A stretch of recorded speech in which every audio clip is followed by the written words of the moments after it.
हरियाणा कांग्रेस में सीएम कुर्सी की लड़ाई अब साफ तौर पर नजर आ रही है। भूपेंद्र सिंह हुड्डा, कुमारी सैलजा और रणदीप सुरजेवाला का नाम चर्चाओं में चल रहा है। तीनों ही अपने अपनी इच्छा जो है वो जाहिर कर चुके हैं।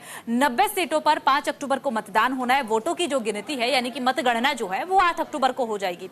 सभी दलों ने चुनाव प्रचार भी शुरू कर दिया है। कांग्रेस पहलवान विनेश फोगाट को भी उम्मीदवार के तौर पर चुनावी मैदान में उतारा है, यानी कि विनेश फोगाट को भी टिकट दिया है। लेकिन अब जो जिक्र है, जो चर्चाएं हैं, वो सीएम फेस को लेकर है।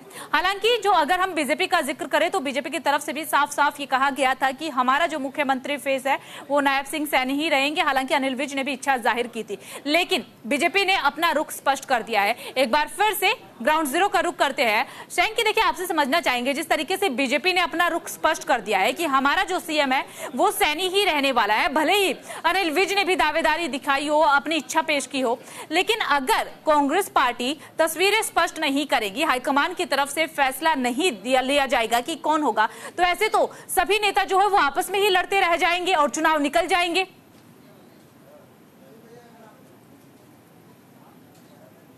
नजर आ रही है कि अगर इस तरह से अंतरकलह देखने को मिली तो कहीं ना कहीं जो कांग्रेस है उसको फरियाद भुगतना पड़ेगा।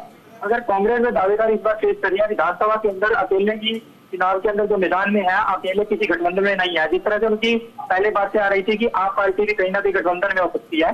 लेकिन अगर उसकी बात करें तो अकेले जो चुनाव के अंदर है कांग्रेस, तो कांग्रेस अब की बार जो हरियाणा के अंदर है वो बिल्कुल मजबूत स्थिति के अंदर है। लेकिन उसी के बीच में मजबूत स्थिति की अगर देखी जाए तो तीनों जो दावेदारी पेश कर रही है, कुमारी सैलजा भी एक बहुत बड़ा चेहरा है दलित समाज के अंदर। अगर देखा जाए तो दलित समाज बहुत बड़ा जो कुमारी सैलजा की तरफ है।